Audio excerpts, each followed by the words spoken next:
Ketika kita menonton YouTube, orang lain itu kita lihat udah jalan-jalan ke Paris. Sedangkan kita masih tinggal di rumah kontrakan, yang kontrakannya itu akan habis bulan depan.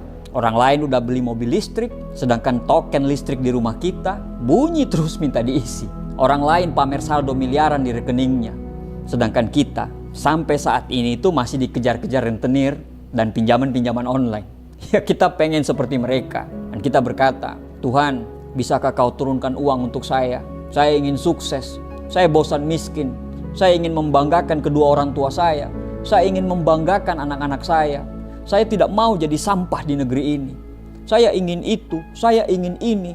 Dan masih banyak keinginan kita yang sampai saat ini itu cuma jadi hayalan. Pertanyaannya, boleh nggak kita jadi kaya? Jawabannya, boleh dong. Siapa yang nggak bolehin? Semua orang berhak untuk kaya. Tidak ada orang yang ditakdirkan kamu jadi miskin, kamu jadi kaya.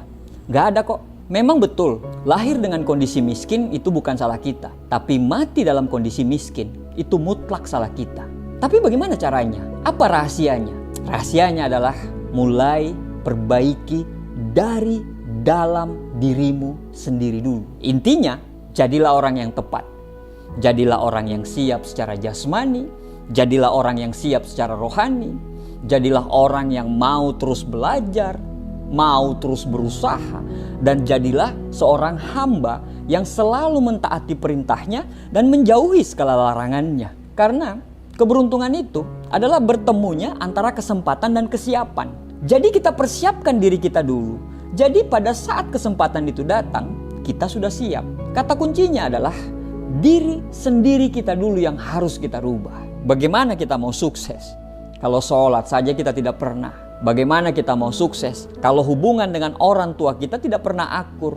Kita nggak pernah rukun dengan kakak dan adik. Dan rumah itu rasanya seperti neraka. Bagaimana kita mau sukses kalau utang saja kita tidak bayar? Bagaimana kita mau sukses kalau kerjaannya kita berjam-jam nongkrong di warung kopi hanya untuk bercerita hal-hal yang di luar kompetensi kita? Kita bercerita mengenai kabinet merah putihnya Pak Prabowo. Itu benar-benar di luar kompetensi kita. Bagaimana kita mau sukses kalau istirahat kita itu lebih banyak daripada kerjanya?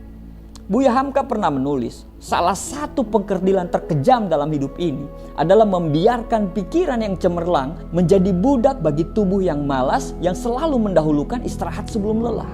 Bagaimana kita mau sukses kalau tiap harinya kita selalu pacaran terus? Yang pacar tersebut belum tentu jadi suami istri. Bagaimana kita mau sukses kalau tiap harinya kita selalu melakukan hal-hal yang tidak disukai oleh Allah? Bagaimana mau punya tabungan yang banyak kalau uang kita nggak pernah atur? Kafe tiap hari, self reward tiap minggu, check out Shopee tiap minggu. Bagaimana kita mau sukses kalau tempat tidur kita aja yang paling dasar kita nggak pernah beresin? Apa hubungannya tempat tidur dengan kesuksesan? Menurut Admiral Navy SEALs William McRaven, dia pernah berpidato, dia bilang begini, kalau kita ingin mengubah dunia, mulailah dengan merapikan tempat tidurmu. Jika kamu merapikan tempat tidurmu tiap hari, kamu sudah menyelesaikan satu tugas pertama hari itu. Dan itu akan memberikan kamu sedikit rasa bangga.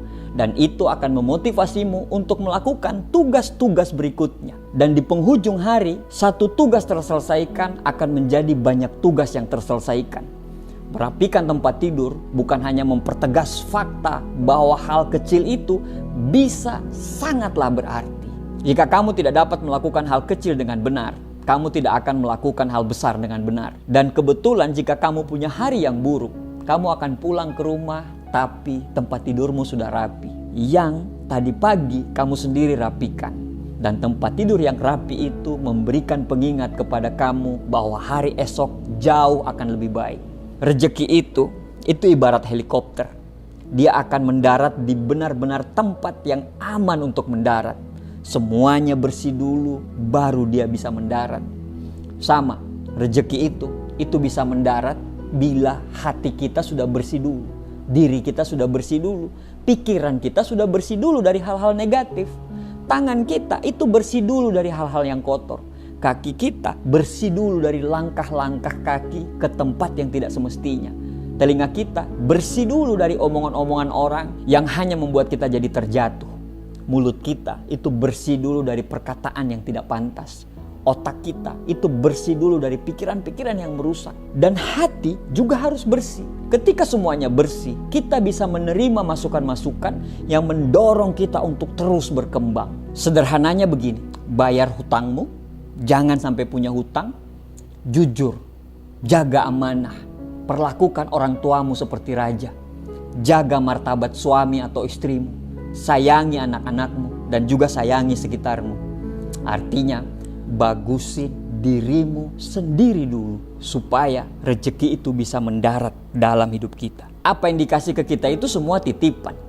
Jadi Sang Maha Pemberi rezeki ini hanya akan menitipkan rezekinya kepada orang-orang yang Tuhan senangi dan pastinya terpercaya.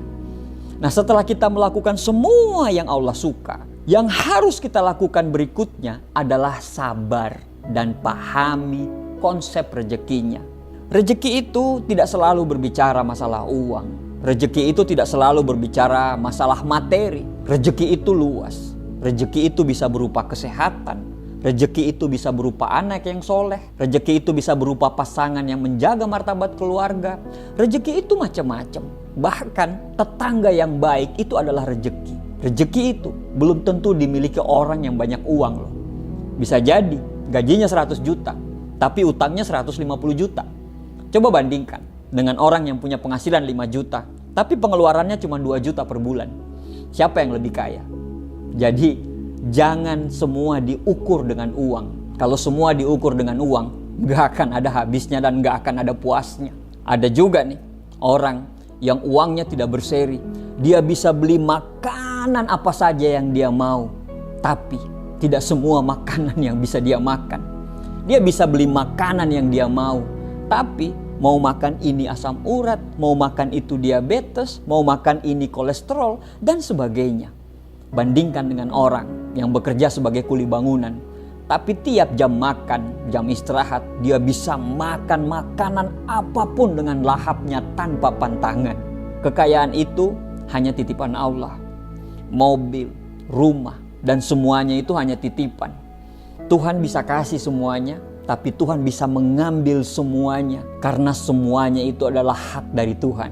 Kalau kita sadar semuanya hanya titipan, maka tidak ada yang perlu kita sombongkan dari apa yang kita miliki di dunia ini. Kalau kita sudah bekerja keras, kita fokus di bidang masing-masing, kita sudah bekerja keras, kita sudah bekerja cerdas, kita sudah bekerja ikhlas, terus belajar untuk menjadi ahli di bidang masing-masing, terus belajar ikhlas dengan menyerahkan semuanya kepada Allah.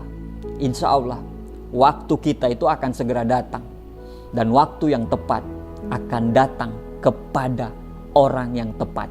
Jadi, jadikan dirimu orang yang tepat saja dulu. Mulai dari sini saja dulu.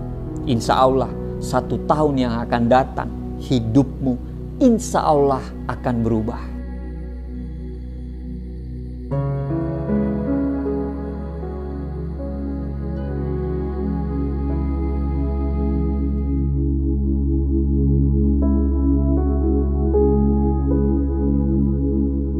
Sir Edmund Hillary, sang penakluk Mount Everest pertama kali di dunia, itu diwawancarai oleh wartawan. Wartawan bertanya, apa yang paling kamu takuti ketika mau mendaki Mount Everest? Dan dia menjawab, saya tidak pernah takut dengan binatang buas, saya tidak pernah takut dengan bongkahan es, saya tidak pernah takut dengan jurang yang curam, jalan yang terjal, atau padang yang gersang. Yang saya takuti adalah sebuah pasir yang masuk ke dalam sepatu. Wartawan kembali bertanya, kenapa Anda begitu takut? Dan dia menjawab, sebutir pasir yang masuk ke sela-sela jari itu seringkali menjadi malapetaka. Dia bisa masuk ke kulit kaki atau menyusup lewat kuku-kuku. Lama-kelamaan jari kaki itu akan menjadi infeksi. Lalu jari kaki itu membusuk. Tanpa sadar kaki itu sudah tidak bisa digerakkan. Dan itulah awal dari malapetaka bagi seorang penjelajah. Sebab dia akan selalu ditandu. Dan dia menambahkan lagi, kalau binatang buas secara naluri, dia juga takut pada manusia. Dan kita sudah mempersiapkan semuanya dari awal. Begitu juga dengan segala macam tantangan di perjalanan. Seperti jalan yang terjal, jurang yang dalam, ataupun semuanya tantangan itu kita sudah persiapkan sebelum kita melakukan pendakian. Tapi pasir yang masuk ke dalam sepatu itu sama sekali kita tidak persiapkan. Dan itu adalah menjadi awal dari malapetaka besar. Kita belajar dari Sir Edmund Hillary bahwa ketika kita mengalami kegagalan dan kita berpikir bahwa kegagalan itu disebabkan oleh masalah atau kesalahan besar, padahal justru sebenarnya yang bikin kita gagal adalah hal kecil yang tidak terselesaikan dan kita abaikan setiap hari. Kelihatan gak ada efeknya dalam jangka pendek, tapi hal tersebut akan bisa menjadi bom atom di kemudian hari dalam jangka panjang. Seperti apa hal-hal kecil itu? Menunda pekerjaan, nanti deh, entar dulu, masih banyak waktu kok, dan lain-lain. Terus masalah berikutnya, tidak fokus, semuanya dikerjakan. Dan yang paling sering adalah malas untuk memperbaiki apa yang sudah kita kerjakan. Terlihat sepele, tapi berdampak sangat besar jika itu dibiarkan secara berlarut-larut. Anda pasti paham kok, bahwa hidup kita sekarang itu adalah hasil dari kebiasaan. Intinya, apa yang terjadi dengan kita sekarang adalah hasil dari kebiasaan kita di masa yang lampau. Dan apa yang terjadi kita di masa yang akan datang adalah hasil dari kebiasaan kita di masa yang sekarang. Banyak orang berpikir pada target yang harus dia kejar. Berapa rupiah yang ada di rekening, nilai di bangku sekolah, IPK tamat kuliah berapa, berat badan yang harus diturunin, dan sebagainya. Padahal sebenarnya yang harus dirubah itu adalah kebiasaannya. Misalnya, goals kita ingin kamar kita bersih terus. Besoknya karena kita pakai, itu akan kotor lagi. Tapi kamu tidak perlu membersihkan kamarmu terus-menerus kalau kita punya kebiasaan bersih dan bukan orang yang berantakan. Benar nggak? Kita tidak perlu capek-capek menurunkan berat badan kalau kebiasaan kita selalu makan dan hidup yang sehat. Kita tidak perlu capek-capek dengan keras mencari uang kalau kebiasaan kita adalah bekerja keras dan mempunyai manajemen keuangan yang bagus. Kadang kita berpikir untuk hidup berubah, maka harus terjadi perubahan yang luar biasa dalam hidup kita. Tapi kita nggak sadar kalau perubahan yang luar biasa itu dimulai dari perubahan-perubahan kecil yang dilakukan secara terus-menerus sampai perubahan itu menjadi sebuah kebiasaan. Menurut Brian Tracy, 95% kita bertindak, perasaan yang selalu muncul, dan apa yang terjadi dalam hidup ini adalah hasil dari kebiasaan loh. Artinya semua tindakan yang tepat, perasaan yang baik, semua kesuksesan-kesuksesan itu hanya didapat oleh orang-orang yang selalu membentuk kebiasaan baik. Begitu pula sebaliknya, orang-orang yang selalu buru-buru dalam bertindak, tidak tepat sasaran, perasaan selalu tidak nyaman, insecure dengan kegagalan-kegagalan dalam hidupnya, itu didapat dari orang-orang yang membentuk kebiasaan-kebiasaan buruk juga. Jadi, sukses itu adalah dibentuk dari hal kecil, yaitu kebiasaan. Mau contoh, orang yang terbiasa mengatur uang, ketika mau membeli barang, dia akan berpikir ribuan kali lipat apakah ini kebutuhan atau ini keinginan. Jadi dia akan berpikir berkali-kali untuk membeli barang itu. Kenapa? Karena terbiasa mengatur uang. Sedangkan orang yang tidak terbiasa mengatur uang, ketika membeli barang, apa yang dilakukan? Dia akan main beli-beli saja tanpa mikir, makan di luar tiap hari, membeli barang karena gengsi dan supaya orang melihat. Dan orang-orang seperti ini itu biasanya langganan pinjaman online, utang kartu kredit yang menumpuk, dan percaya aja mereka tidak akan sungkan untuk pinjam sana sini. Makanya di circle mereka akan dijuluki si tukang utang. Beda kan? Orang yang punya kebiasaan mengatur keuangan dan orang yang tidak biasa mengatur keuangan. Contoh lain, suka menunda-nunda pekerjaan. Orang yang terbiasa menyelesaikan pekerjaan tepat waktu akan dengan sangat gampang menyeimbangkan antara pekerjaan, keluarga, dan spiritualnya. Dia akan selalu sehat karena tidurnya cukup dan tidak gampang insecure dan tidak gampang takut. Sedangkan orang yang suka menunda-nunda pekerjaan akan susah sekali membagi waktu. Secara psikis dia akan selalu buru-buru, dia akan gampang sakit dan semua pekerjaannya tidak ada yang optimal. Mau Anda otak encer kah? Mau Anda otak biasa-biasa saja? Nggak terlalu berpengaruh kok terhadap sebuah kesuksesan. Karena otak itu hanya menjadi arsip terhadap semua tindakan dan kebiasaan yang kita lakukan setiap hari. Jadi ketika kita ada masalah dan ketika pada saat itu kita berpikir, maka otak itu akan membuka arsip semua kebiasaan-kebiasaan yang kita lakukan. Dulu waktu saya kena masalah ini, apa yang saya lakukan ya? Otak akan membuka arsip itu. Oh, dulu waktu saya dikejar-kejar utang, apa yang saya lakukan? Oh, saya nggak bayar hutang dan ketika ditagih saya akan marah balik. Dan Anda akan melakukan hal yang sama lagi ketika mendapat masalah tersebut. Itu akibatnya apa? Kebiasaan. Matthias Alexander mengatakan, orang tidak menentukan masa depannya. Mereka yang menentukan kebiasaan mereka dan kebiasaan mereka lah yang akan menentukan masa depan mereka. Sukses itu adalah hasil dari pilihan kita. Dan semuanya dimulai dari bagaimana kita menciptakan karakter diri dengan menciptakan kebiasaan baik dan mengatasi semua kebiasaan-kebiasaan buruk kita. Memang rasanya tidak gampang untuk menghilangkan begitu saja kebiasaan-kebiasaan yang sudah melekat bertahun-tahun. Bahkan kebiasaan itu sampai turun-temurun. Seperti kata pepatah, all habit die hard. Tapi mulai menciptakan kebiasaan-kebiasaan baik sebagai bagian dari kehidupan kita, itu juga bukan hal yang mustahil kan? Apalagi bagi orang-orang yang punya mimpi besar, punya mimpi membahagiakan orang tuanya, membanggakan keluarganya, dan lain-lain. Bagaimana caranya kita bisa merubah kebiasaan-kebiasaan buruk itu menjadi sebuah kebiasaan baik? Yang pertama, kita harus percaya dulu bahwa itu bakal terjadi. Saya ulang, Anda harus percaya bahwa itu bisa terjadi. Yang berikutnya, sadar bahwa kebiasaan itu sudah menimbulkan masalah-masalah dalam hidup atau akan menimbulkan masalah di masa yang akan datang. Jujur pada diri sendiri, akui bahwa kebiasaan-kebiasaan yang Anda lakukan itu adalah kebiasaan-kebiasaan yang tidak baik. Setelah itu Anda list semua kebiasaan buruk itu dan kebiasaan-kebiasaan mana yang harus dirubah. Bikin rencana konkret dan terukur.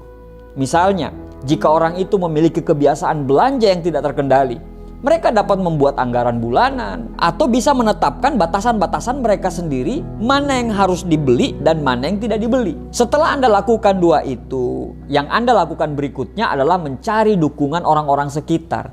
Entah itu keluarga, teman, dan lain-lain. Mereka bertugas untuk mengingatkan kita agar kita selalu termotivasi dan bertanggung jawab untuk menghilangkan kebiasaan-kebiasaan buruk kita. Dengan kita mendapat dukungan yang tepat, insya Allah kita akan lebih percaya diri. Konsistensi juga merupakan sebuah kunci utama. Seseorang harus konsisten dalam menerapkan semua rencana mereka dan mereka tidak mudah menyerah menghadapi rintangan atau godaan untuk kembali ke kebiasaan lama mereka. Ya, meskipun perubahan itu tidak terjadi secara instan, dengan konsistensi dan ketekunan, seseorang akan dapat melihat perubahan-perubahan positif yang akan terjadi pada diri dia. Kita menjadi apa yang kita lakukan berulang kali. Jadi, keunggulan bukanlah sebuah tindakan, melainkan sebuah kebiasaan. Semuanya butuh proses memang, tapi if you change nothing, nothing will change. Kalau kamu tidak mau berubah, ya tidak akan terjadi perubahan. Susah memang, tapi sukses itu adalah hasil dari proses pembentukan kebiasaan-kebiasaan kecil dari mulai bangun tidur sampai tidur lagi. Makanya banyak orang bilang, kalau mau belajar dari orang sukses, lihat apa yang dia lakukan dari bangun sampai tidur lagi. Artinya, sukses adalah sebuah kebiasaan.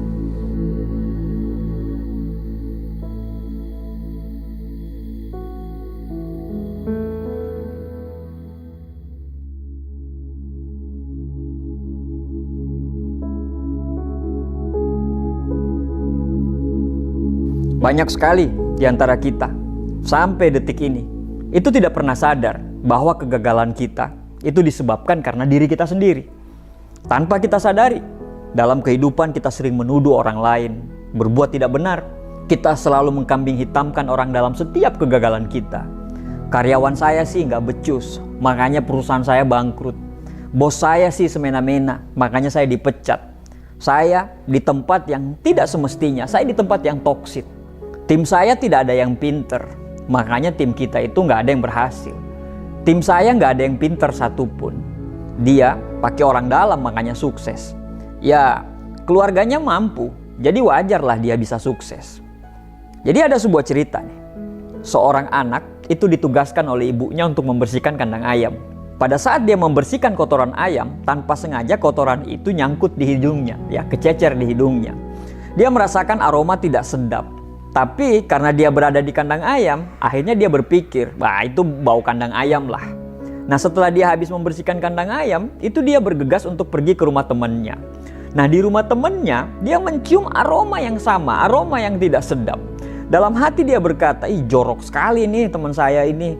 Padahal rumahnya bersih, tapi kok baunya nggak enak. Nah setelah itu dia pergi lagi membeli minuman di warung. Sepanjang jalan dia tetap mencium aroma yang sama. Sampai di warung dia tetap mencium aroma yang sama. Dia sangat membenci aroma tersebut. Lagi-lagi dalam hati dia berkata, semua orang kampung ini jorok. Pemilik warung pun ini begitu jorok sampai tidak menyadari bahwa ada bau yang tidak sedap ini. Semua yang dia datangin, semua yang dia kunjungin, dan semua yang dia lewatin itu berbau tidak sedap. Jadi dia nyalahin semua orang. Dia berkata dalam hati, apakah kalian tidak mencium aroma ini itu? Kenapa kalian diam saja? Keterlaluan sekali kalian ini. Sampailah dia di rumah. Ketika dia sampai di rumah, dia tetap masih merasakan aroma yang sama. Nah ketika dia masuk kamar, dia tetap mencium aroma yang sama. Dia bingung dan akhirnya bercerminlah dia. Dan di cermin itu dia melihat bahwa di hidungnya itu melekat kotoran ayam. Ternyata sumber bau itu sebenarnya itu berasal dari hidungnya, dari dirinya sendiri. Ya mungkin kegagalan demi kegagalan, kemarahan demi kemarahan, kesialan demi kesialan, itu bukan berasal dari orang lain loh. Mungkin berasal dari kamu sendiri. Saat jari telunjukmu menunjuk satu ke orang lain, tanpa sadar ada 4 yang menunjuk ke dirimu sendiri. Ya memang cara paling gampang untuk melindungi ego kita adalah menyalahkan orang lain. Ego kita terselamatkan, tapi jangan berharap terjadi proses belajar di situ ya. Nah, kalau tidak ada proses belajar, berarti tidak akan muncul kesadaran. Yang nggak sadar tuh kalau kita yang salah. Padahal kita terbentuk itu bukan dari kesalahan orang lain. Melainkan kita terbentuk, kita sukses itu terbentuk dari kita belajar dari kesalahan demi kesalahan kita sendiri. Sumber penyakit paling kronis dan paling berbahaya adalah ketika kita merasa diri paling benar. Sumber penyakit inilah yang menyerang jasmani kita, menyerang rohani kita. Jadi, jika kita merasa benar, mata kita buta, pendengaran kita tuli, dan hati kita akan jadi tumpul. Dan saat diri kita merasa paling benar, maka kita tidak akan mampu melihat kebenaran dalam diri orang lain. Saat ego mendominasi, diri kita cenderung silau untuk melihat kesalahan sendiri dan samar melihat kebenaran yang ada di diri orang lain. Dan hal ini yang membuat kita jalan di tempat dan susah untuk berkembang. Pada saat ada hal buruk terjadi pada kita, kita punya 2 pilihan. Pilihan pertama, kita bisa menyalahkan orang lain atas kegagalan kita, atas kesialan kita, dan kita tidak pernah belajar. Atau pilihan yang kedua, kita introspeksi diri atas semua yang sudah terjadi dan belajar menjadi pribadi yang lebih baik dari sebelumnya. Tidak ada gunanya menyalahkan orang lain. Tidak ada gunanya mengkambing hitamkan orang lain. Mereka tidak akan pernah berubah. Satu-satunya cara untuk merubah situasi kita adalah dengan merubah diri kita sendiri. Saat kamu sadar dirimu harus berubah, insya Allah dunia akan berubah dan cara pandangmu pun juga akan berubah. Jangan lupa untuk selalu berbahagia. Terima kasih, semoga bermanfaat.